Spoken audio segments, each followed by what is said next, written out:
Your Excellency Samdech Hun Sen, Prime Minister of Cambodia, Dr. Hak Ja Han Moon, founder of the Universal Peace Federation and host host World Summit 2022, Your Excellencies, global leaders, ambassadors, distinguished guests, ladies and gentlemen, it is my great honor to address you today as part of this timely summit on peace on the Korean Peninsula. I remember with great pleasure that 2 years ago this month, I attended the World Summit 2020. Little did we know that the world-changing COVID-19 pandemic would still be with us 2 years later.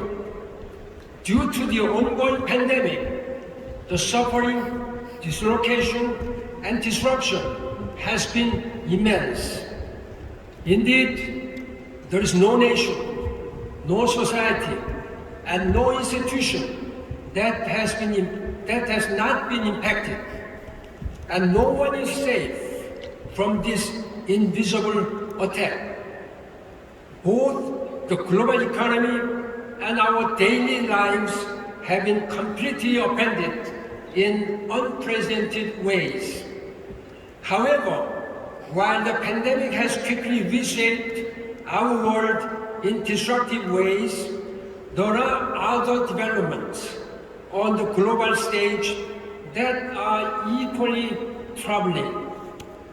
Since COVID-19 has been mainly caused by our negative behavior vis-à-vis the global environment, it is imperative that we strive to build our planet back better as well as greener in our collective efforts to fight against the pandemic.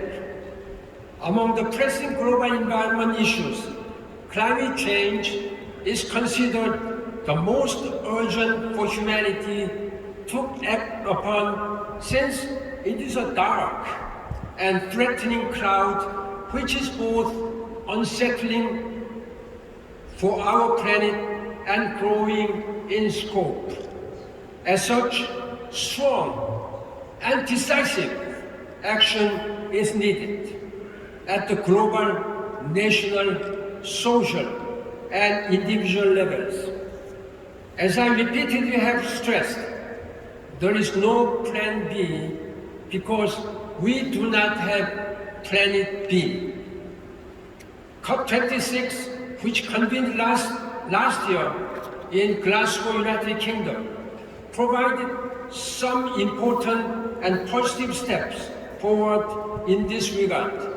It was a follow-up on the Paris Climate Change Agreement that I helped realize during my tenure as the Secretary General of the United Nations. The Glasgow Climate Compact takes meaningful action to stop deforestation, reduce methane emission and dependence on fossil fuels, as well as design zero-emission vehicles. On the other hand, the Glasgow Conference left much to be desired. My successor, United Nations Secretary General, Antonio Guterres, said, and I quote, "The approved text are a compromise. They take important steps, but unfortunately, the collective political will was not enough to overcome some deep contradictions," unquote. Ladies and gentlemen, indeed, elevated political and social will is simply essential if we wish to limit the rise of global temperature below 1.5 degrees Celsius. The critical importance of world leaders' political will and determination cannot be overemphasized. Excellencies, ladies and gentlemen, dear global citizens of the world, in many respects, we are living in a perilous times.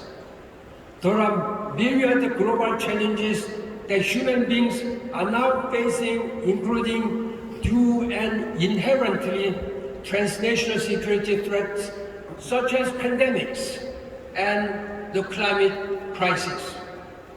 In addition, we are currently witnessing a serious deterioration in global security environment as a result of rising tensions between the United States and China in Asia, as well as the specter of potential conflict in and surrounding Ukraine in Europe.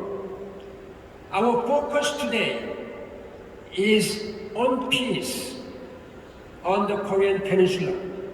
This topic is so important, not only for all Koreans, but also for our friends around the world and our allies.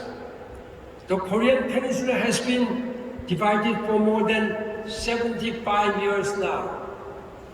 And despite our ardent aspiration and various efforts to achieve reconciliation and cooperation between the two Koreas, the goal has evaded our best attempts. We have not been able to make a lasting breakthrough on the Korean Peninsula. The recent security situation on the Korean Peninsula keeps us seriously concerned about how to ensure that our future is free from the WMD, weapons of mass destruction, threat, and potential war. As you know, North Korea defied international community and the relevant United Nations Security Council resolutions by firing different types of missiles 7 times throughout January this year, and continues to further develop their nuclear weapons and missiles. North Korea's missiles could deliver nuclear payloads to target any location in the Republic of Korea and the Asia Pacific at any time without any notice. Against this concerning backdrop, our sincere wish is to live in sustainable peace and security. The United Nations Security Council has played a pivotal role on this issue through the adoption of more than 10 sanctions resolutions since 2006 against North Korea, which has concluded 6 nuclear tests and launched multiple missiles. I urge again UN member states to implement the relevant UN Security Council sanction resolutions fully and faithfully, because sanctions and pressure are the tools that can lead North Korea to change their behavior and return to the dialogue table. Excellencies, ladies and gentlemen, as a former Secretary General of the United Nations, I am still cherishing deep respect and appreciation for the United Nations. It is surely one of humanity's greatest achievements after we suffered 2 world wars during the 20th century. The United Nations has accomplished a lot since its foundation in 1945, and yet too often its achievements tend to be dismissed or ignored. The Republic of Korea owes much to the United Nations because it was the United Nations who saved our lives, freedom, democracy during the Korean War. While serving as UN Secretary General for 10 years, I was proud to make some substantive contributions to achieve its 3 key objectives, which are peace and security, human rights, and sustainable development. Among these 3 guiding objectives of the United Nations, I think the most fundamental An urgent one is to make the planet more peaceful and secure. We simply cannot expect human rights to be respected and sustainable development to be realized without peace and security.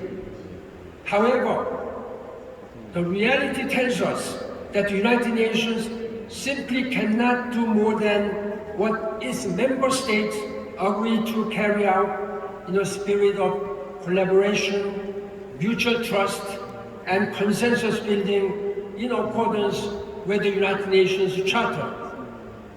In this context, the work of the UPF, Universal Peace Federation, along with Think Tank 2022 and the World Summit, is quite meaningful because through this robust platform, we can lay the initial groundwork that allows for a collective, multilateral, and multi-dimensional search for solutions that we can build on this and strive, at least for a small yet significant breakthrough. The path to peace shall proceed in a step-by-step manner, underpinned with patience and mutual respect. Excellencies and ladies and gentlemen, I take this opportunity to applaud the work of the organizations such as the UPF, working together with global leaders and NGOs from all sectors, including government, faith-based organizations, humanitarian groups, investors, academics, women and youth leaders, and other key stakeholders. In this era of multiple and multidimensional challenges, the world needs a broad-based, multi-stakeholder partnership approach that is committed to constructive dialogue and with a strong will to take cooperative, courageous steps toward sustainable peace. I sincerely hope and wish that one day in the near future, we can directly engage with our brothers and sisters in North Korea. I long for that day, so do so many Korean citizens, especially those living in the South, who have their family members and their roots in the North. If we work together with wisdom, sincerity, and resolve, I do believe we can illuminate the path to peace both on the Korean Peninsula and beyond. With this in mind, I strongly encourage you all to promote peace not only between the two Koreas, but also among all the countries concerned in Asia and around the world. In this regard, I hope that His Excellency Prime Minister Hun Sen of Cambodia, the current chair of the ASEAN, will support such efforts. My deep appreciation also goes to Dr. Hakja Han Moon, who has been sparing no efforts to establish a durable peace and realize unification on the Korean Peninsula. Ladies and gentlemen, before concluding, I extend my sincere thanks to you all for your participation at World Summit 2022. Let us redouble our collective efforts to construct a brighter world that rests on the foundation and sustainable peace. Let us work together to make this world more sustainable, more peaceful. That is our moral and political responsibility leading this generation. Thank you very much for your attention and 감사합니다.